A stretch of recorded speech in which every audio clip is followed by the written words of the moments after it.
Por ser parte del Movimiento de Liberación Nacional, fue rehén de la dictadura por más de 12 años. Con la vuelta de la democracia, volvió a su incansable militancia que lo llevó a ser presidente de la República. Hoy es altamente reconocido en gran parte del mundo y lo recorre dando charlas en organizaciones y para universidades. Hoy es un placer charlar en La Letra Chica con el Pepe Mujica.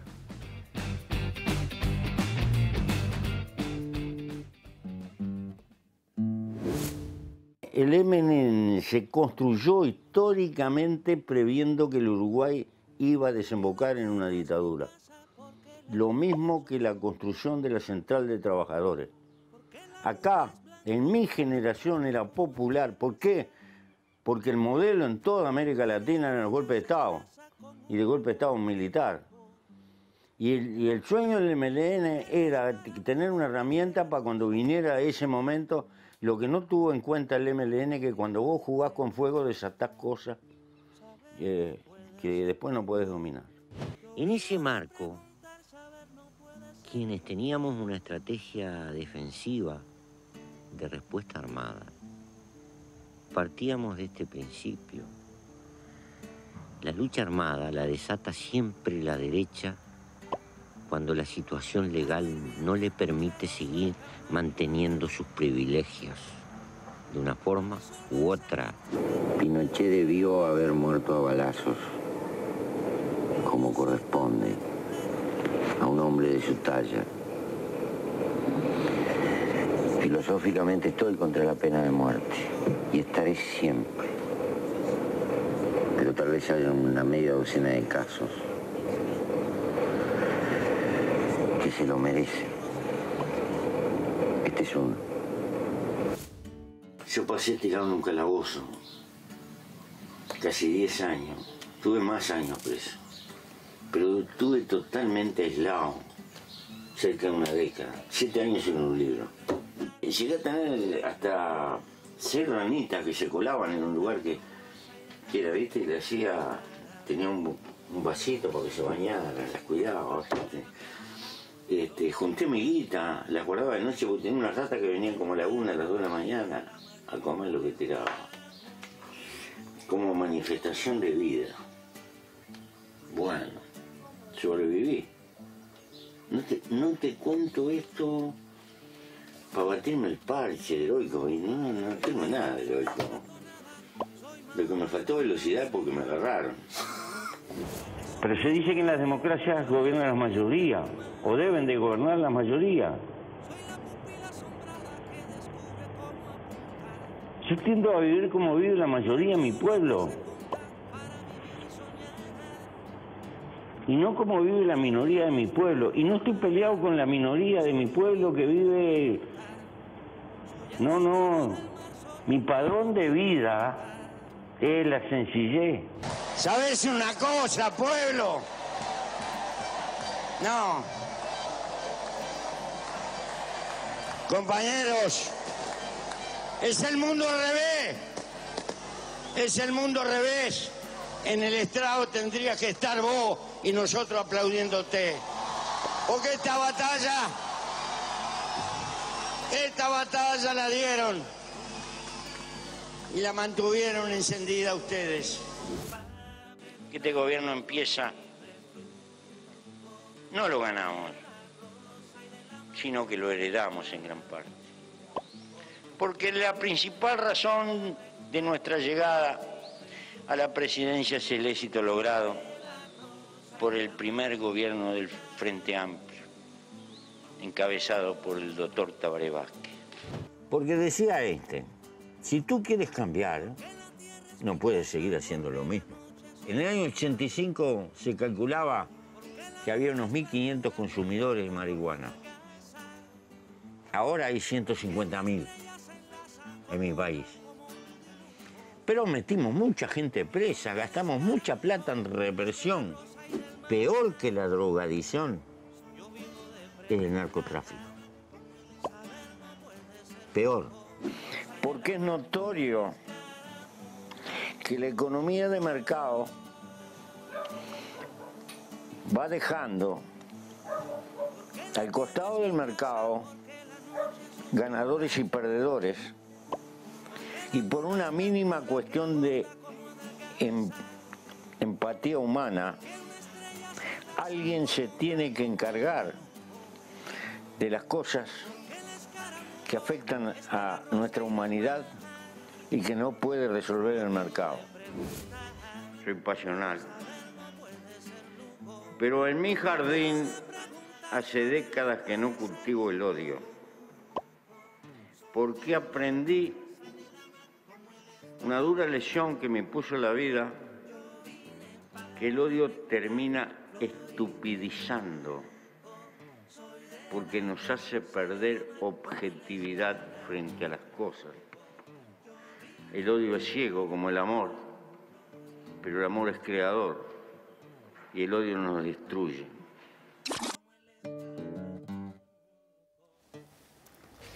Buenas noches, es un gusto que nos acompañen en esta entrevista, en esta conversación con el Pepe Mujica. Primero quiero comentarles que esta es la última entrevista de esta temporada de La Letra Chica, así que bueno, trataremos de aprovecharla, Pepe, y muchas gracias por justamente acompañarnos en esta última entrevista de esta temporada. Me dijo, le pregunté cómo está y me dijo, estoy vivo, eso ya está bien, ¿no? Claro, son etapas de la vida, como decía mi amigo Vidal, en la edad que tengo que hacer planes cortitos, ¿no? Planes bien. Como patada de chancho ahí, cortita. Recién hablábamos de ir viendo formas de subirse al tractor. Sí. ¿No? Cada vez es más difícil. Sí, sí. Tengo que ir, he tenido que inventar, tengo que ponerme una rodilla, entonces para ayudarla me tengo que afirmar en un pan de la rueda de atrás, que es grande, ¿no? Y manotear algo de arriba y bueno, y para bajar lo mismo. Hay que hacer todo un operativo pensado, si no, tiene consecuencias. Y bueno. Muy bueno, pero dicen que a esta altura de la vida, de esta edad, me incluyo, hay que hacer ejercitar la cabeza, así que es un muy buen ejercicio de la cabeza. La cabeza y las manos. Y las manos. Y las manos, los dedos. Porque en principio fue esto, la herramienta. Es verdad. Es probable que esta herramienta ayudó a desarrollar esto. Es muy probable. Es lo que nos diferencia de los animales, sí. Esta herramienta, ¿no? Es maravillosa. Maravillosa. Es la madre de todas las herramientas. E inimitable. Inimitable. Pero, bueno, yo quería saber primero que nada, o por lo menos plantearme, ¿cómo era el Pepe Mujica niño? ¿Cómo era? Que no sé ni siquiera si era el Pepe Mujica, porque capaz que el Pepe... Sí, era el Pepe siempre. Siempre fue Pepe.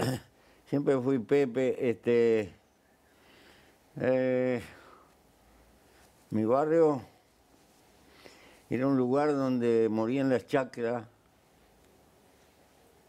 y aparecían los solares. Y aparecían los... Solares. Ahí va. Los solares proletarios. Exactamente. Una época de trabajadores que casi todos andaban de brini, usaban gorra de vasco, muchos trabajadores de la carne, y se compraban un solarcito y iban haciendo una casita de a poco, de a pedacito, sí. Todos los días un poco. Y tenían una huerta, una quintita, los caminitos eran de tierra, lo que servía para que los gurises jugáramos a la bolita y al parcito. ¿Al qué? Al parcito. Ese no lo tengo, el parcito. Claro, era embocar al hoyo tirando y a la Troya, y todas cosas desaparecidas, porque hoy estamos en una civilización digital. Me recuerdo bien, me pasé como 15 días para hacer un trompo con un pedazo de naranjo. Bueno. ¿Y el Pepe Mujica hacía gañota cuando jugaba a la bolita o era leal? No, siempre teníamos algún lío, alguna discrepancia. Sí. Después más tarde, ya muchachito, mi abuelo me regaló una petiza. Llegó una noche como a la 1 de la mañana en un camión, la bajaron.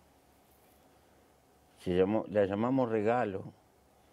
No sabía agarrar. Yo tampoco, aprendimos juntos. Y salía con ella y corríamos carrera con otros muchachos que tenían algún petizo también. Nos divertíamos. Era en la época que había un arroyo que no estaba contaminado. Y salíamos a pescar, nos llevábamos medio mundo. Nos gustaba agarrar alguna tararira. Bañarse. Yo no recuerdo. Bañarnos. ¿Eso dónde era? En el Paso de la Arena, antes que llegaran las fábricas. Claro. Antes que llegara una aceitera, antes que había unos bañados que se juntaban ranas. Venía gente con bolsa y juntaba ranas que las vendían en Morini. ¿Se acuerdan del Morini? ¿Cómo no? Sí, donde está el edificio ahora, es enorme. Claro, porque los bañados no estaban contaminados. Porque se comían ranas. Sí, se comían ranas y flor de carne. Y había olor a menta natural. Todas esas cosas hermosas se fueron porque vino el progreso. Sí.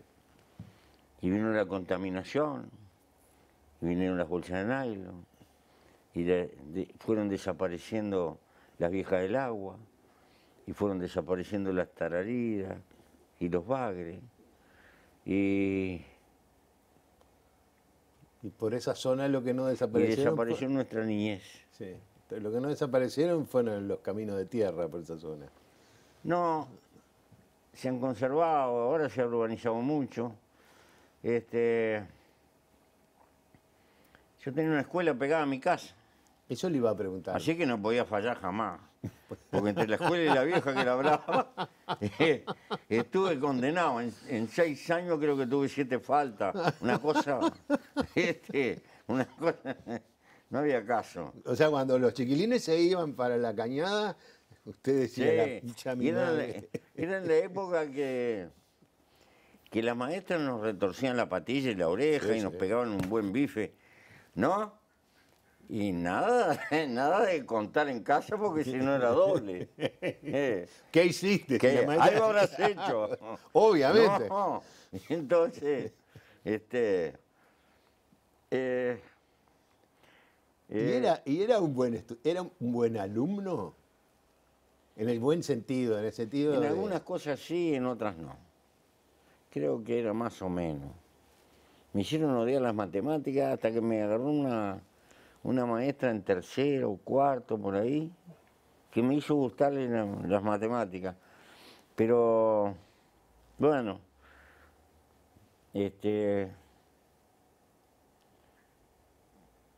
era otro tiempo. Creo que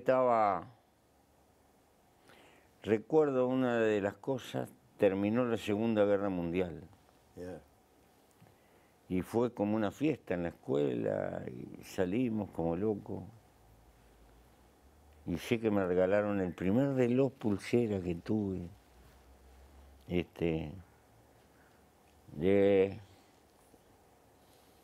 Comparativamente éramos muy pobres, o tal vez muy ricos. Sí. Éramos pobres porque íbamos de zapatilla. Y porque en aquella época las túnicas había que remendarlas. Y una cartera duraba todo, la remendábamos porque eran de cuero y se descosían. Sí, claro. Pero éramos ricos. ¿Sabes por qué? Como me dijo mi amigo Landricino un día. Lo que pasa es que por edad, hermano, nosotros somos hijos de madre de tiempo completo. Muy buena definición. ¿Verdad?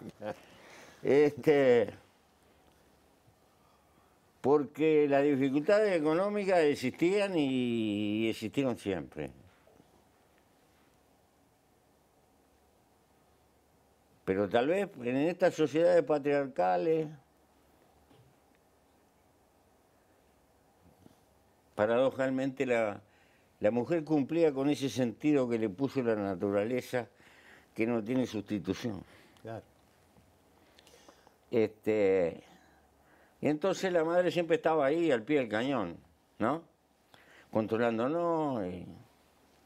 Para todo, además, para controlarlo, Sí, para ayudarlo. y mi padre se murió a los 8 años, así que mi madre hizo de todo, ¿no? Y en aquellos barrios, por lo menos, había un sentido de comunidad muy fuerte. Cuando tenía que salir, le dejaba a los hijos una vecina, Claro. que se encargaba y comíamos con ella y después volvía y así. Y cuando estábamos ahí apuntando en la adolescencia, había ciertas instituciones, como eran barrios que se estaban construyendo los fines de semana. Claro, aquellos solares que habían comprado, Claro. los obreros, los trabajadores, trabajaban el fin de semana. Seguro. Entonces ya íbamos a dar una mano en una planchada, Oh, qué lindo.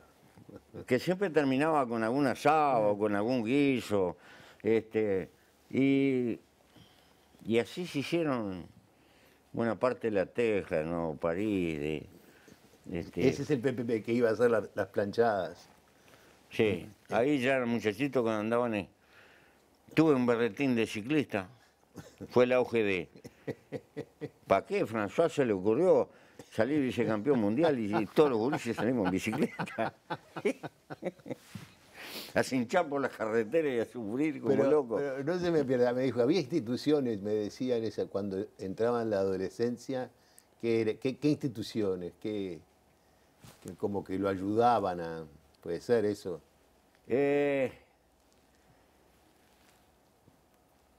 No sé, cuando entramos en la adolescencia, entrábamos a ayudar en el barrio, a dar una mano para hacer la planchada, para esto, para lo otro. Ni sabíamos de la palabra solidaridad, ni nos acordábamos, ¿verdad? Eso Simplemente se es hacía. algo que surgió después Claro. cuando nos fuimos intelectualizando. Cuando le fuimos poniendo rótulo a lo que Seguro, era le normal pusimos hacerlo. nombre a algo que Claro, hacíamos, pero que era frecuente. claro. Y cuando mi madre me empezó a mandar al liceo, yo iba al viejo Liceo Bauzá, que es donde estaba el nocturno. Y mi generación creo que estábamos en cuarto, y eso pusimos la piedra fundamental de lo que fue el Bauzá nuevo. Pero era cosa seria ir al liceo. Me acuerdo que el boleto costaba un vintén y después hubo una suba espantosa, subió un medio. Medio. Así que senté. Hubo un plebiscito municipal por esa suba abusiva en la que participé juntando firmas y todo. Bueno, Pero es largo viaje, ¿no? Desde el Paso de la Arena hasta el liceo. sí, claro, largo viaje. Y a veces no tenía plata para el ómnibus, entonces le tenía que pedir al panadero, que alguna vez me prestó un medio, un real, después se lo devolvía. En el barrio había un teléfono solo en la panadería. Y el panadero salía a los gritos. Mujica, teléfono. Avísele a la familia que tal que nos llamaban llama. de tal Claro. lado. ¿Y cómo vivían o cuál era el sustento de esa familia? Teníamos una chacrita, había un bañado que tenía mimbre y que tenía muchos cartuchos y había poca flor artificial y ahí se vendían mucho en esa época. Nosotros esperábamos que llegara esa temporada porque la vieja juntaba unos pesos y con eso íbamos tirando. Y mi abuelo, que estaba en Carmelo, le ayudaba un poco. Mi madre, se murió mi padre y a los 15 años cobró, a los 15 años cobró la pensión. A los 15 años cobró. Sí, No le llevó nada. Era una cosa seria. Pues la cobró toda junta, ¿no? Sola. Sí, señor. Fue un ¿Y sabe montón. lo que hizo? No. Hizo una casita de dormir y la alquiló, Mirá, cuando agarró todo junto. para tener otro ingreso. Sí, sí, porque había un galpón grande y cuando murió mi padre, mi madre lo dividió en piezas y con eso lo alquilaba y ahí tenía una rentita y bueno, y tal. ¿Y el mimbre a quién se pero lo vendía? nunca Sí, perdón. había unos canasteros. Los canasteros de por ahí. Porque en aquella época se consumía el vino en Damajuana. Sí, claro, Y había Damajuana que hacer había. unos canastos de mimbre. Era todo un oficio. Pero hoy hay que salir a las ferias a tratar de conseguir uno para tener un canasto de mimbre. Es una con reliquia. Claro que es una reliquia. Ahora es una reliquia. Pero son cosas de un tiempo que se fue. Como tantas cosas, ¿no? Pero...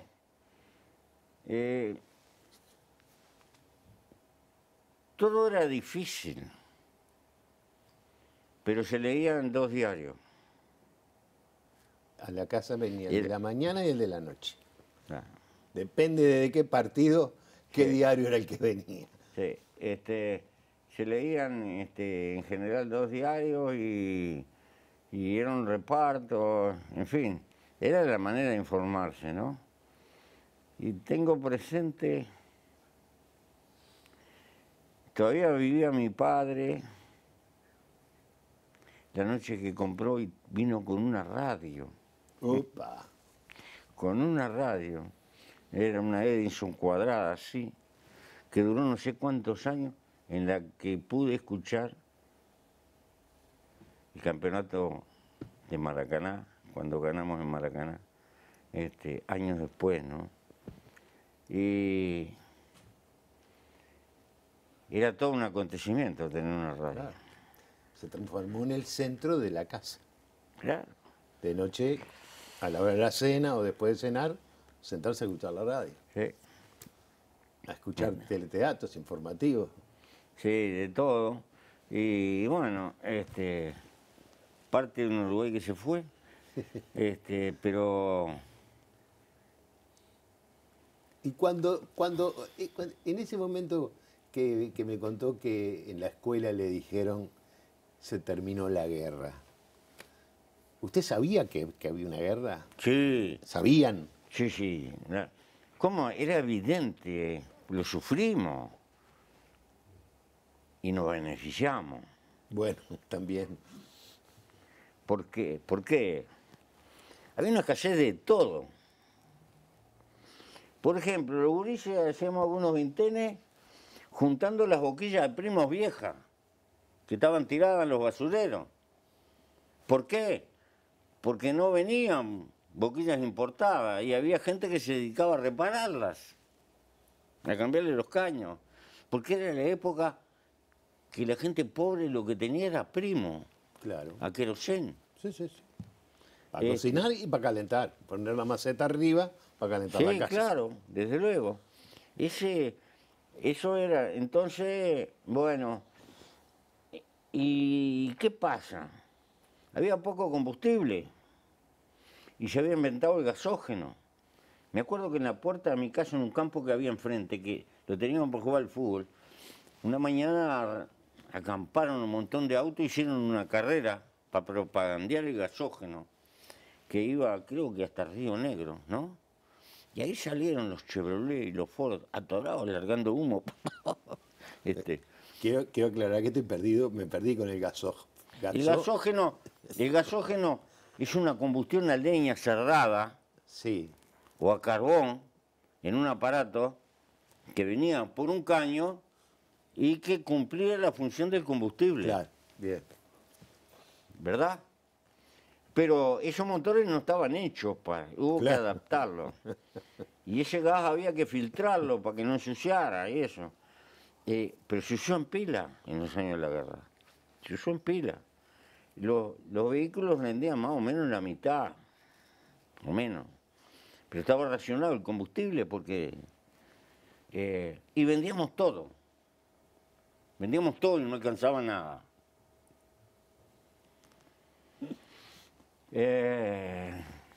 Y después del liceo, ¿qué pasa con Pepe? Empecé a ir a preparatorio y terminé dejando. Porque ahí empecé a correr en bicicleta. Me entretené con la bicicleta 2 o 3 años. Pero es cierto que corrió, no sé si la Vuelta del Uruguay o carreras No, importantes. corrí. Lo que corrí 3 o 4 carreras en segunda que se corría con los de primera juntos. Pero me pegué un golpe en una San Jacinto, quedé embromado en una rodilla, me costó bastante vinagre y trabajo y componerme. Y ahí me pasaron otras cosas y largué la bicicleta. Mejor dicho, me pasó lo que le pasa a cualquier joven, me enamoré y adiós bicicleta y todo lo demás. ¿Está? Vamos a hablar de cosas raras. No, está muy bien. ¿Para qué andar en bicicleta me complicaba? Sí, para que andas hinchando por los caminos inútilmente. Pero enamorado y dejando la bicicleta, la Chaca nunca la dejó. No, siempre seguimos ahí y bueno, Perdón, me quedé ahora. ¿Y fue correspondido? Y siempre, en el mundo siempre la cosa es de a dos. Claro. No hay cosas eternas, pero es natural que el amor en la juventud es una fogata. Es una fogata. Así como se llena de calor, se Claro. apaga. Y el amor sigue existiendo a lo largo de todas las etapas de la vida. ¿Qué sería de la vida sin amor? Y bueno, y uno de a poco va conviviendo y va aprendiendo. Y en la senectud termina siendo una dulce costumbre, un refugio. Pobre de los que anden solos. Claro. Ese es otro amor. Claro, es eso. Ese es otro amor. Usted siguió entonces con la chacra. Enamorado, sí. Dejó el ciclismo y siguió con la chacra y el liceo. Pero ¿y cuándo entra ahí? ¿En qué momento entra la militancia? En preparatorio entro a funcionar ahí en una agrupación que se llamaba ARO, Agrupación Reforma Universitaria, un poco libertaria. Poco libertaria era. Bastante libertaria, por no decir anarca. Todavía el movimiento anarquista sobrevivía en el Uruguay con bastante fuerza.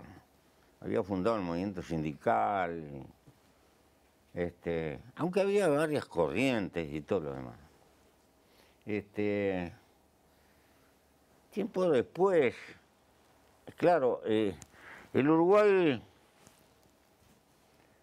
en realidad no podíamos ser conscientes del tiempo que vivimos. Pero ese Uruguay de la década del 40, muy favorecido económicamente en los términos de intercambio por lo que estaba pasando en el mundo.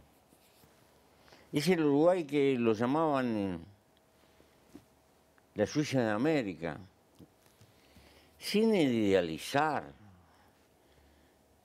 Nunca fuimos tan perfectos. No, está bien. Pero en el contexto de América Latina, era un país formidable. Acá venían a estudiar de Paraguay, de Chile. Era una referencia. Era un país pequeño, pero los intelectuales de América Latina casi todos leían Marcha, que se escribían en el Uruguay. Claro. ¿Verdad? Circulaba. Es decir, el Uruguay tenía una especie de prestancia de carácter intelectual y de reconocimiento que no estaba en relación a su tamaño y a su proporción. Había sido un país singular. ¿Cuáles son las explicaciones? Bueno, esa es otra historia. Esa es otra historia. Y da para mucho. Pero eso era. Ahora, abruptamente, mi juventud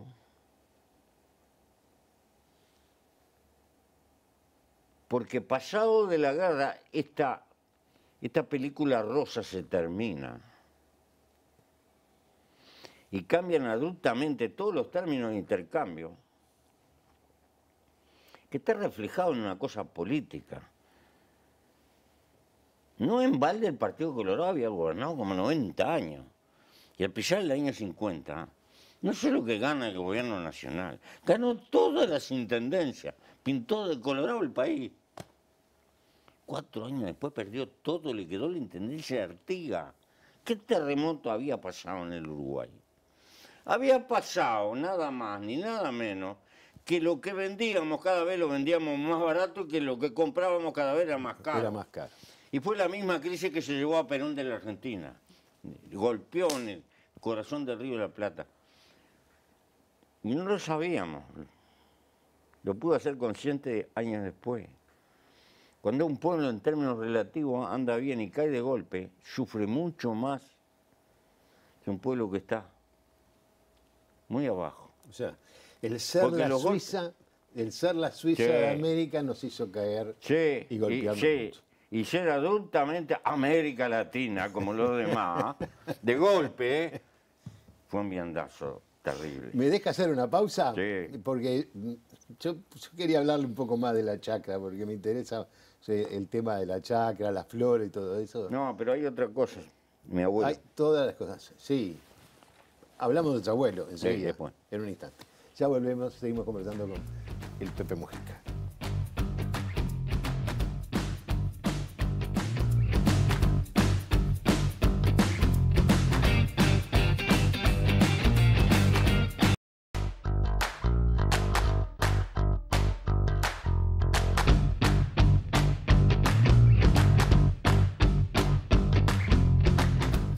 Bien, seguimos conversando con Pepe Mujica. Le recordamos que hoy estamos con la última entrevista de este ciclo de La Letra Chica.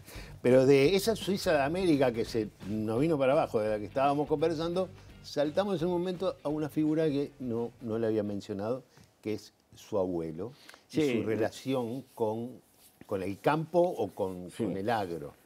Mi abuelo era hijo de inmigrantes, nacido acá, de una colonia, ese departamento tan particular que se llama Colonia, donde ahí hubo gente que tenía mucha tierra, muchísima, como la Caldera de las Huérfanas, 400.000 hectáreas de sucesión.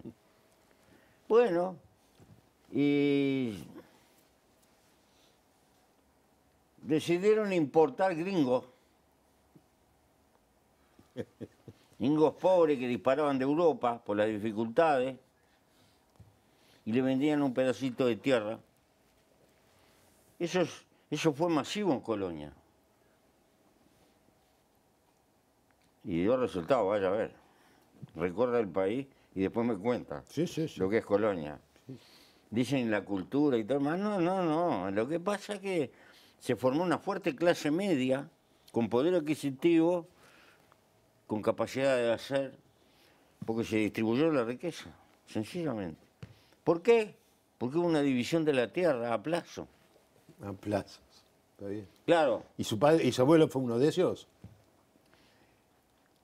yo conocí a la madre, que era italiana, la nonna. Y él era nacido acá con el hermano, pero tenían todas las tradiciones italianas, hablaban en italiano, y bueno. Pero mi abuelo era un tipo genial, había ido, estos italianos cuando llegan, al poco tiempo le atacan una peste, creo que era cólera. Y entonces tendieron una sábana, hicieron una misa campal, mandaron a buscar un cura Carmelo, de una misa campal, y después de la misa no se murió más nadie. Curaron el cólera. Entonces dijeron, no, esto es un milagro divino, y se mandaron, sacaron el proyecto y hicieron la capilla San Roque, que ahí está. Mandaron el tío Chicañín, lo mandaron a Europa a comprar una campana. Todas estas cosas me las contaron. Sí. Yo no las viví, porque estoy hablando del tiempo de 1890 y antes. Y bueno, ahí en esa chacra, primero compraron 5 hectáreas, después 5 hectáreas más, y así todos esos colones, los Girboni, Avelino, Carbone, Benedetti, todos apellidos que andan por ahí, por el país. ¿verdad? Llorelo. Todos de una forma u otra prosperaron. Pero claro, eran unos tanos de economía cerrada. Criaban cerdos y los faenaban 2 veces al año. Y se juntaban todos y hacían una carneada grande. Y carneaban algún ternero, que te esto, todo, y entreveraban eso. Todos hacían un poco de vino. Todos tenían... Entonces lo que compraban era poco. Y mi abuelo fue desarrollando esa cabecita. Entonces, y había ido al lado de la iglesia esa que hicieron una escuela. Y esa escuela era una escuela privada que la hicieron ellos, los italianos y los descendientes. Mi abuelo me contaba que fue a esa escuela y llevaba las zapatillas bajo el brazo para no gastarlas, se lavaba los pies en el bebedero de los caballos, porque la cosa era brava, ¿no? Cuando la guerra de 1904 achataron para Buenos Aires porque si no los llevaban conscriptos. Claro. Y pasaron las fuerzas arabas y le llevaron 2 vacas a la vieja, a la madre. Bueno. ¿Y usted se iba para ahí todos los fines de semana? Yo iba me pasaba todo el verano. Y mi abuelo, habían pasado años, ¿no? Yo no conocí la juventud de mi abuelo por razones de edad y eso. Pero tuvo boliche en una ida de camino. Pista de carrera. Pista de carrera. De caballo. Venían a correr del caballo de la Argentina.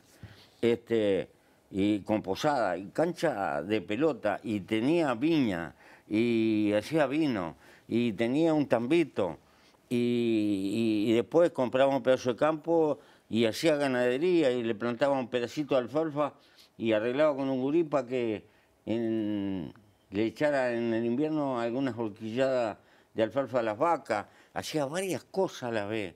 Y después tuvo una máquina trilladora. Y hacía servicio de trilla, que yo alcancé a conocer la máquina trilladora estática que se ponía al lado de la parva y funcionaba, ¿no? Y un día le avisaron de que había una corte y trilla, que son las cosechadoras modernas, trabajando en Juan Lacase, y la fue a ver y cuando vino de vuelta vendió la de él, alto el piso. Y había ido 3 años a la escuela. Antes de que dejara de valer algo. Había ido 3 años a la escuela y me acuerdo bien que me decía, usted cuando sea grande compre tierra. Nunca va a perder con la tierra. No se olvide, siempre compre tierra. Lo único que se puede comprar a plazo es tierra, porque siempre va a ganar, me decía. Entonces, habían salido los seguros en aquella época y le decían, no, yo hago varias cosas, todo mal, no me puede ver. Alguna me va a salvar. Y aprendí cosas en pila con él, cosas en pila. No me daba cuenta, pero estos tanos reflejaban lo que Florencio Sánchez pinta en La Gringa. Porque como vinieron muy pobres, los criollos ricos los despreciaban. Claro. Y sintieron ese desprecio típico de clase, de las clases acomodadas, los criollos jamoneros. Y estos gringos, muchos, empezaron a hacer un pesito. Y empezaron a hacer un pesito. Y este viejo, habían salido los Fortés. En aquella época venían en el Forté metido en un cajón y te lo armaban en el galpón. Y a él le gustaba andar en el Forté, primero para arriba y para abajo, ¿no? Pero al pisar la década del 30, le compró el mejor auto que llegó a Carmelo, que era un Dodge con las ruedas cromadas y 2 auxiliares, esos que están en las películas de Lionel, ¿no? Sí. Para mostrarse en el pueblo. Todo terciopelado por dentro, con unas bolas, un espectáculo, era para que las hijas fueran al pueblo. Claro, para mostrarse en el pueblo. Para refregarle refregarle, mirá lo que yo hice. Qué cosas bárbaras. ¿Y las flores vienen de ahí o las flores vienen de su madre? No, las flores, en Uruguay se cultivaban mucho los italianos al principio flores. Acá había cuestiones de Ahí hay una foto suya con dos pasiones, ¿no? Las flores y la moto. Eso cuando salimos a la cárcel, eso con una motito Yamajita, eso con un carrito íbamos a la feria, y todo eso era cargado de flores, porque cuando fuimos a la chacra, estos años después que salimos a la cana, empezamos a plantar un poco de verdura, no valía nada, entonces nos refugiamos en las flores y íbamos directo y lo vendíamos los sábados en una feria. En el cerro, porque en el cerro quedaban reminiscencias de una cultura indoeuropea, donde el culto de los muertos es muy fuerte. Mire usted. Y aunque parezca mentira, se vendía mucho. Después vinieron las flores artificiales de los chinos y el dengue. Con el dengue prohibieron el agua en los cementerios. Claro. Y después llegaron los chinos con las flores artificiales y adiós. Todo esto se murió. Hoy el grueso de las flores que hay son importadas. Así que se terminó la industria. La relación con las flores. Sí, sí. Pepe, ¿qué le iba a decir? Usted después de toda esa etapa viene la etapa de la militancia. Viene Yo milité toda mi vida. Viene la etapa de la cárcel. De los 14 a 15 años yo estoy militando hasta ahora, ¿no? Bueno, viene toda esa etapa. Es una forma de vivir. No, está muy bien. Pero yo lo quería llevar, o quería ir. Pasó la etapa esa que tanto ha relatado y que tanto se ha, de alguna manera, reflejado desde libros hasta películas de la dureza de la cárcel, de ser un rehén, del aislamiento. Sí. Y viene la salida de la cárcel, ¿no? La liberación y el encontrarse nuevamente libre. En ese periodo, muchos compañeros, con todo el derecho del mundo, se alejan de la política. Sí. Sin embargo, usted no. No. No, yo no me alejé. Ahí estábamos, la famosa foto donde acá está en la punta usted, ¿no? Esa es la conferencia de conventuales, ¿no? Estábamos flacos, como el chiflido de águila. Sí.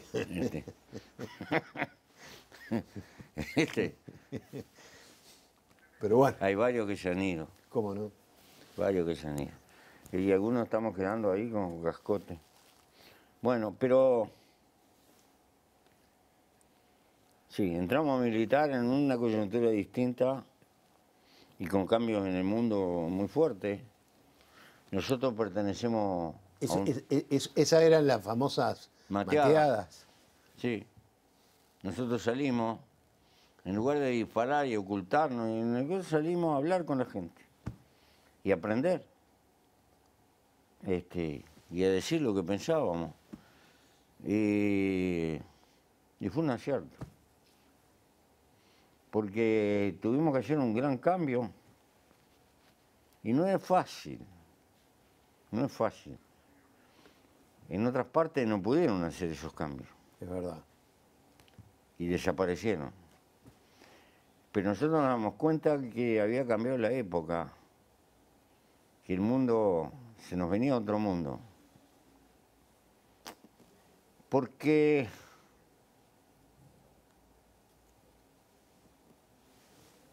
en definitiva,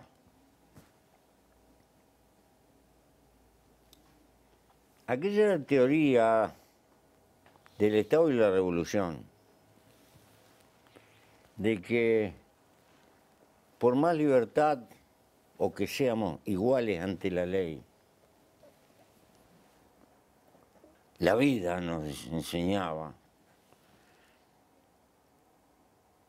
que estamos lejos de ser parecidamente iguales bajo los techos que nos toca vivir. Que hay diferencias de clases muy fuertes y que hay un poder económico que de una forma u otra sigue siendo determinante y que pesa enormemente. Y hubo teorías expresadas en el Estado y la Revolución de que en definitiva eso había que pasarle por arriba para intentar construir una sociedad sin clase. Era una utopía hermosa. Valía la pena soñar y pelear por un mundo que fuera más igual. Claro. Pero no tuvimos en cuenta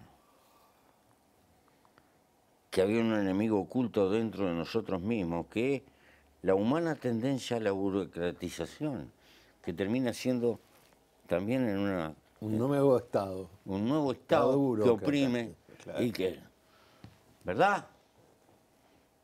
Y que ese problema que lo habían tenido todas las civilizaciones, porque no es que la burocracia sea mala, es que el hombre tiende a la línea del menor esfuerzo.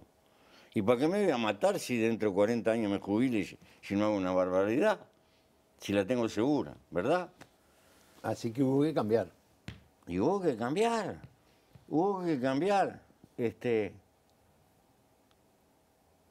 o intentar buscar otros caminos, Nuevos caminos, claro. buscar otros caminos. Y ahí es que ustedes empiezan con el camino ¿Seguro? De- Aceptamos el desafío de la democracia de la liberal, democracia. Exactamente. que no es tan liberal, pero es bastante liberal. Porque en definitiva los más desiguales, los más cacoteados son los que precisan la mayor tolerancia. Es un valor la convivencia en una sociedad para que puedan organizarse y pelear por sus derechos. Es un valor no despreciable, que se le da valor cuando se pierde, cuando no se tiene. Entonces, Entonces yo me estoy riendo porque entonces usted entra al Parlamento. Yo- y es verdad que Les- llega un día en moto al Parlamento y un oficial le dice... no, esas son de las tantas cosas que me han fabricado que no me las pude sacar de encima. No es cierto. No es cierto, podía haber sido. Podía haber Y sido. el periodista- Pero qué lindo que y hubiese sido. El periodista era un periodista, el observador, que no sé quién era, pero estuvo genial. Estuvo genial. Porque claro, el Parlamento era otro. Yo no le habré hecho muchos aportes al Parlamento, pero le hice uno. Primero le rompí bastante la formalidad de que todos tenían que ir en De traje traje. y corbata religiosamente, ¿no? Porque yo fui con una camperita y de brin y iba en una motito chica, esa Yamaha que está ahí. Hice una obra formidable. Inventé el garaje de las motos, porque al costado había, como yo era diputado, subí y la ponía ahí, los otros la empezaron a poner y quedó. Y quedó. Ya se puede decir que en la historia quedará que Sí, el Pepe sí. Mujica hizo el estacionamiento Sí, del moto. fue una cosa. Pero, y bueno, y empezamos, nos costó mucho ir al Parlamento. Sí, claro. Pero salimos y los compañeros tomaron la decisión de que yo aceptara y fui. Y bueno, y ahí arrancó este periodo que ya es muy conocido. ¿Para qué vamos a aburrir a la gente? No, aburrirle a la gente no, pero hay cosas que pasaron que son muy interesantes, porque a mí particularmente, y creo que a nuestros televidentes también, les debe resultar muy interesante pensar. No el pensar, mirá a Mujica, el presidente que fue guerrillero. Mirá a Mujica, el presidente que juntó flores. ¿No? Es decir, porque atrás de su historia, más Sí, allá... y de haber- Papa, y Boñato, exactamente. y Almácigo, Claro. y corté El Pepe, leña, y corté mimbre, anduve con bota de goma, con el barro hasta acá, y pues... No. Que se subía a los ómnibus a Sí, por eso también eso. no después. sé qué hacer ahí, a defender a la UTE, no sé qué era. No roben la UTE. Esto era contra la privatización. Esto fue contra el plebiscito, Contra el plebiscito. de la defensa de las empresas públicas. Y como no teníamos plata para hacer propaganda, yo ya era diputado, inventé eso.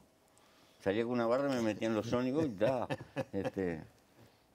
Pero por eso le digo, yo creo que es cierto, sí, a usted me va a decir, bueno, lo demás, esto ya todo el mundo lo sabe. Pero me parece que también es cierto que hablar de esa otra historia, ¿no? Es decir, de cómo en este país podía o pudo ser presidente una persona que juntaba papas y que no era además doctor, ni de medicina, ni de abogacía. Sí, pero había leído mucho. Había leído. Eso es la otra. Está muy bien. ¿Por qué? Porque hay un periodo de mi vida ahí, como después, cuando empiezo a ir al preparatorio, que ahí me engancho con una barra. Fui amigo de Renzo Pi, de Paternal. Nos bancamos, me banqué 2 años yendo a la Facultad de Humanidades con el poema, escuchar a Paco Espínola, que dedicó un año entero a Cervantes y Homero. Y después, y junto con eso, a don José Bergamín, un intelectual español que fue ministro de la República de Cultura, con el cual íbamos a la casa, nos juntábamos, conversábamos. Uno de los tipos más finos que he conocido en mi vida, medio loco también bastante. Paco. Sí. No, Bergamín. Ah, el español. Pero se carteaba con el verde y con todas las... Pero digo loco porque era católico, comunista, defensor de la tauromaquia, intelectual brillante. Era nacido en Mallorca y se hizo un terreno en el País Vasco porque no quería ser español, así que... Había mucho. ¿Qué personaje? Retobado como... Pero genial, pero genial. No, de, claro. de esos tipos que le sacuden la cabeza. Está muy bien. Y agarra un botija de 17 años, 18 años, ¿no? El choque cultural, ¿qué significa eso? Entonces yo le estoy tremendamente agradecido, porque no tenía plata yo en esa época. Me tomaba el ómnibus, el 127, que salía de la aduana al lado de la biblioteca de la Facultad de Humanidades, y me estaba 4, 5 horas, 6 horas en la biblioteca de leer desde Pilluán a los clásicos griegos y dale. Y ese capital intelectual quedó incorporado parte en mí. Después me dediqué a cambiar el mundo. Pero ese sustrato cultural estaba dentro de mí. Y en los momentos de soledad me sirvió para rumiar. No tenía libros, pero tenía, y rumiaba. Me aparecían en Por la eso hay que pelear por la cultura y por el conocimiento, y no solo con un sentido utilitario. O quizás con el mejor sentido utilitario, de la formación del hombre. Exactamente. A esa etapa le debo muchísimo, porque fueron 3 o 4 años que leí, que fue un disparate lo que leí. ¿Me deja hacer una pausa? Sí. La última, y ya seguimos conversando con el Pepe Mujica.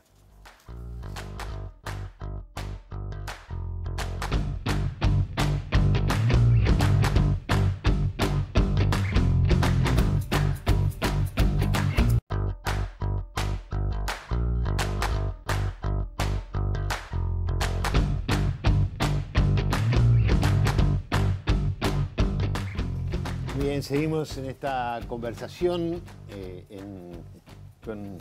con José Mujica, con el Pepe Mujica. Me estaba contando de 4 o 6 horas metidos en la biblioteca de la Facultad de Humanidades, ese edificio increíble que está ahí, que no sabemos qué vamos a hacer con él. Pero bueno, eso será otro tema. El otro día... ¿Usted sabe el origen de ese edificio? No. Ese fue un hotel para inmigrantes. Ah, mire usted. Sí, en la época de Reus. Y había una lavandería y todo. Fue una cosa fenomenal. Después se derrumbó. Después se derrumbó. Sí. Y terminó siendo la Facultad de Humanidades. Y ahí Entre está. las peripecias que tuvo ese edificio terminó. Ahora lo compró Saco.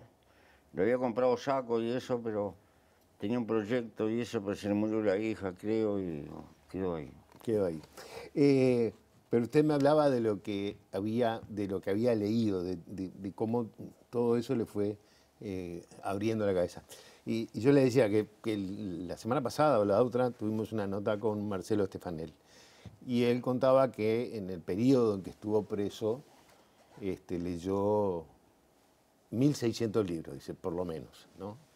Que significó un cambio total en su vida. Claro, ¿no? claro. Y bueno, entonces, en esa conversación me dijo, pues yo le pregunté qué es Mujica para ti o qué es el Pepe para ti, ¿no? Y él, aparte de contar que alguna vez durmieron juntos en algunos montes y se tuvieron que cuidar mutuamente, él me habló de un hombre que tiene una cabeza abierta, que todo lo que recibe lo piensa y nada lo rechaza. Sí. ¿Es así? Sí,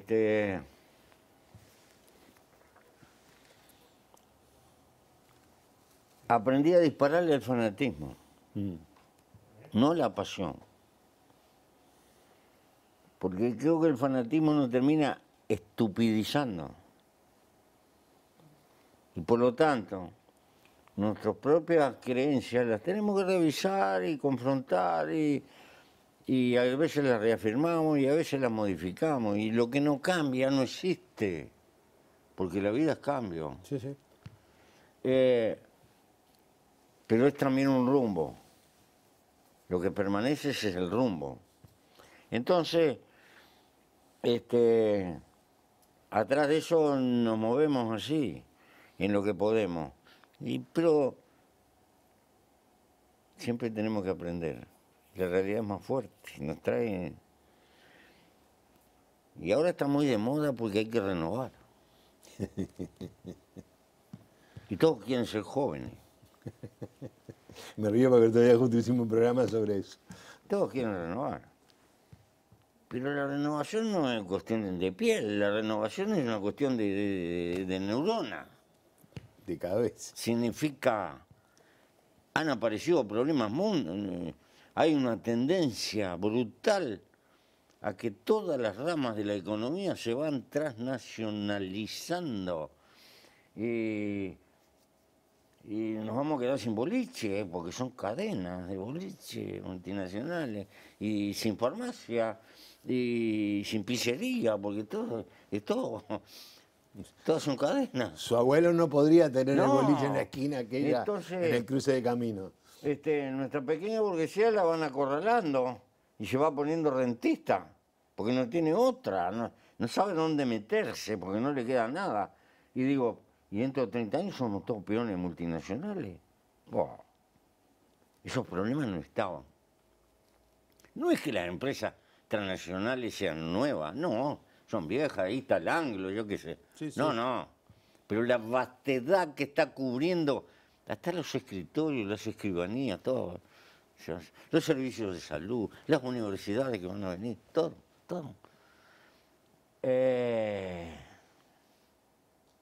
Hay que pensar. Hay que pensar, ¿no? Esa es una nueva realidad que está ahí. Y como esa podría anotar otra, el problema ecológico, el medio. Y en este periodo de pandemia en el que no podía hablar, digo, no es que no pudiera hablar, pero donde la conversación con iguales, sin apuro y tranquilo, ayuda a la reflexión. Yo sé que tengo una cabeza efervescente. Y no lo digo por autoestima. Esto me lo dejó... Por conocimiento. Esto me lo dejó la dureza de la cana que viví de 7 años sin un libro. Me tuve que refugiar, hacerme amigo de la misantropía, mirar para adentro, para no volverme loco. Estuve medio pero esa es otra cosa. Pero entonces a mí me gusta trabajar el campo y trabajo en la tierra y salgo y estoy jodiendo con los moñatos y con esto, con el otro, pero no puedo, está incorporado en mí. A veces me despierto a las 3 de la mañana y me pongo a... Leo 4 frases y después me pongo a pensar y no puedo. Es como un vicio, he contraído, he contraído el vicio de rumiar. Yo no lo quiero interrumpir porque usted es el entrevistado y es la estrella del programa, no yo, pero es aquello de estas que fueron construyendo esto. Sí, sí. Ese trabajo arriba de la máquina, en la chacra, juntando la papa. Además, y la cabeza pensando, ¿no? En la cabeza pensando, y yo no soy creyente, pero soy un poco manteísta. Admiro la naturaleza. Admiro los colores. ¿Qué sería el mundo sin árboles y sin pájaros, no? Pero la distancia de los entrenudos que tienen un yuyo, me hablan y me dicen si hay nitrógeno o no hay. Y yo me hago esas preguntas. ¿Se da cuenta? Sí, son cosas. Porque hay gente que dice que tiene soledad en el campo. El campo es un conventillo. El problema es poder captar las señales que da la naturaleza y la tierra. Y a mí me encanta eso. Bueno, son mis chifladuras, mi libertad. Está muy bien. Su libertad es otra y la del otro es otra. Pero para eso hay una cosa, hay que tener tiempo para eso. Porque la libertad es tiempo transformado de gozar la vida. Mientras estoy sujeto a la ley de la necesidad y tengo que cumplir con cubrir esa necesidad, y resulta libre. que si multiplico las necesidades, no tengo libre. más libertad, Claro, claro. porque estoy sometido. Entonces dicen, este tipo vive pobre. ¿Qué voy a vivir de pobre? Tengo lo más grande que hay. Gastar tiempo en mi vida en lo que a mí se me antoja y no en lo que me imponen. Yo lo quiero llevar a dos cosas que me van quedando. Una fue ese momento en el que era un ciclista, ¿no? En que Atilio François lo metió en el ciclismo y se enamoró. Y después el amor de toda la vida y hoy llegar a esta etapa de su vida. ¿Qué significa Lucía en esta etapa de su vida? Lucía, la cara femenina de la historia. No sé, para mí ha sido un remanso, un verdadero remanso. ¿Por qué? Porque hemos pasado las de Caín y nos volvimos a juntar.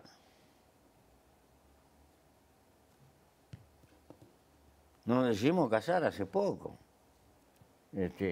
Para arreglar el asunto de los papeles, porque después uno se muere y deja un lío que infernal, ¿verdad? Es verdad. Entonces, nada más que por eso. Y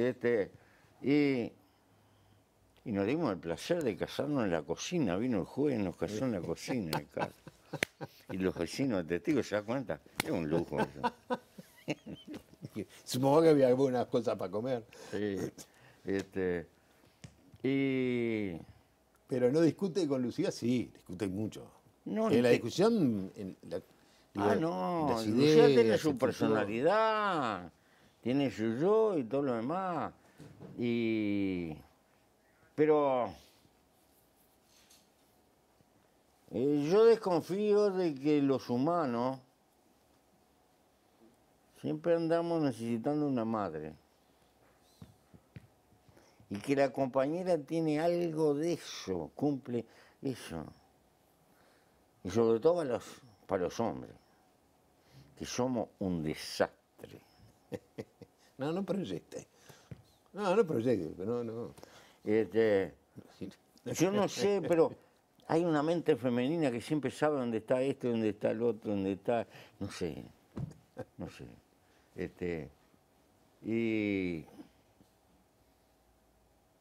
Y es maravilloso. Bueno, es eso, yo me quise quedar con la frase y me dijo antes, pero no la pude, ¿no? Pero es Bueno, es la serenidad, es la tranquilidad, es el encontrar el remanso de alguna manera. Sí, sí. Yo, empezamos hablando de ese punto de encuentro entre la chacra y el solar, donde el chacarero y el obrero se empezaban a juntar, uno yendo los fines de semana a construir su casa, Sí. callecitas de tierra, chiquilines corriendo, yendo a pescar, a nadar, a juntar los cartuchos para vender y después el mimbre para hacer los canastos de las damas Juanas. Sí, y en las marchas de la Federación de la Carne. Y las marchas de la que Federación. convocaba asamblea tirando morterazos en Grecia y Pero yo lo que digo es, ese recorrido, ¿no? Lo puso un día en una tribuna en la ONU. sí.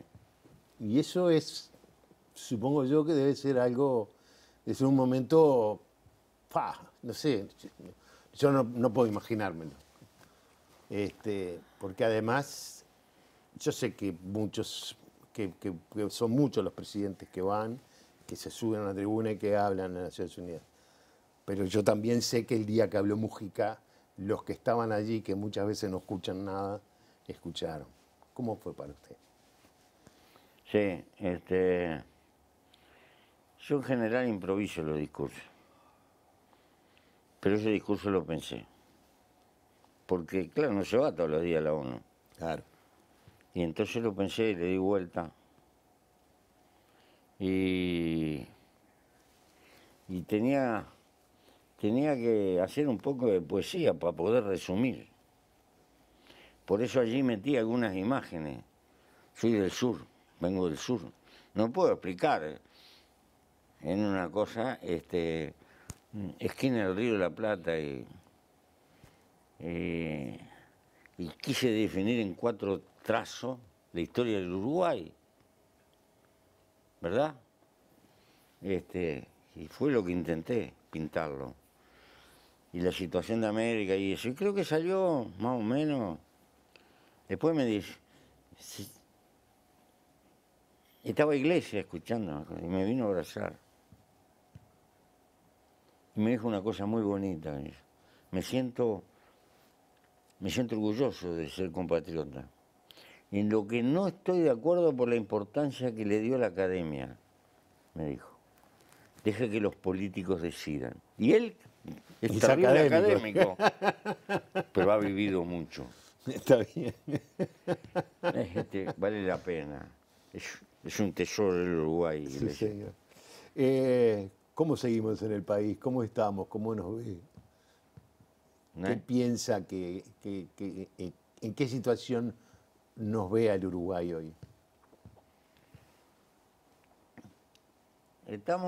Me parece que hay una cuestión de ideas con las cuales discrepamos. Si queremos que no la llevemos a extremos. Creo que honradamente quienes están, los que piensan más en el gobierno, no es que quieren mal del país ni nada por el estilo. Yo no los voy a insultar. Están convencidos que hay que cuidar el Maya Oro y no tocarlo al Maya Oro, porque eso va a traer prosperidad y va a derramar prosperidad para los que están abajo. Y yo pienso que eso no pasa. Eso nos lleva a situaciones como la de Chile, donde el PBI creció. Recuerda que yo tuve una polémica con alguien, porque resulta que a mi casa toda la semana pasaban 3 o 4 chilenos. Y entonces, el PBI, habla con la gente, Claro. Habla con la gente. Y no puede ser que muchachos reciban una carrera, esté 20, 25 años pagando el crédito que les dan los bancos para hacer una carrera. No sacó una carrera, sacó una esclavitud. Claro. ¿Se das cuenta? Bueno, yo no quiero ser Uruguay, no quiero. Sé que el Estado tiene defecto y esta es la parte que yo pertenezco a una izquierda que no quiere reconocer eso. pero no es liquidando al Estado. La batalla es cómo mejoramos la calidad de la herramienta. Ahí es donde está la verdadera batalla, porque el mundo va a ser cada vez más complejo. Dentro de poco hay derecho ecológico, medioambiental, Sí, conjugado, y dentro de poco hay que recorrer la civilización digital, va a precisar controles, porque esto es socorro, ¿verdad? Eso, porque hay utopías de derecha también, que son un cronismo. El creer en un Estado mínimo, con una sociedad cada vez más compleja, es soñar. Nunca pensé que hubiera, nunca lo pensé como una utopía de derecha. Sí, Claro, es está una muy bien. utopía de derecha. El problema es mejorar la calidad de la herramienta. Esa es la cosa que no hemos discutido jamás. No puede ser que las multinacionales andan mirando la planilla de las universidades para contratar los mejores. Y nosotros amontonamos gente en el Estado. Y después les pedimos que... No, las tenemos que formar. El funcionario público tiene que ser el mejor trabajador, pero hay que formarlo. Y hay que poner una política de premio y castigo. Tiene que ser una escalera en que subes, pero también puedes bajar y perder peldaño. ¿Por qué? Porque tienes que ser el mejor trabajador comprometido con la suerte del país. Después la dirección la pondrá el que gane el gobierno, pero no se puede hacer un trabajo con una herramienta que no responde. Y esto lo quieren poco menos que eliminar, privatizar Claro. todo. Y hay cosas que no se pueden privatizar. No se puede privatizar el aire. Hay que Totalmente. construir bienes públicos, pero hay que construirlos bien. Está bien. Y yo acepto los defectos que tiene el Estado, pero esos son defectos, no son de la institución, son defectos humanos. Hay que trabajar en la formación humana. No tengo nada más que decirle, que agradecerle. Yo tengo que agradecerle por el esfuerzo intelectual que ha hecho con estos programas, que los veo siempre Bueno, y que son hermosos. bueno, yo le agradezco mucho. Rescatan el papel de la información y muchas gracias. Le agradezco mucho que haya venido a esta última entrevista de este año. Y bueno, aprendí mucho de usted. Muchas veces aprendí de usted, hoy mucho más. Le agradezco Gracias. esta visita. Espéreme un Muchas segundito que nos despedimos de la gente. Ya nos vamos, volvemos el próximo lunes con La Letra Chica. Y bueno, el futuro nos encontrará seguramente con más entrevistas, pero esta fue la última de esta temporada.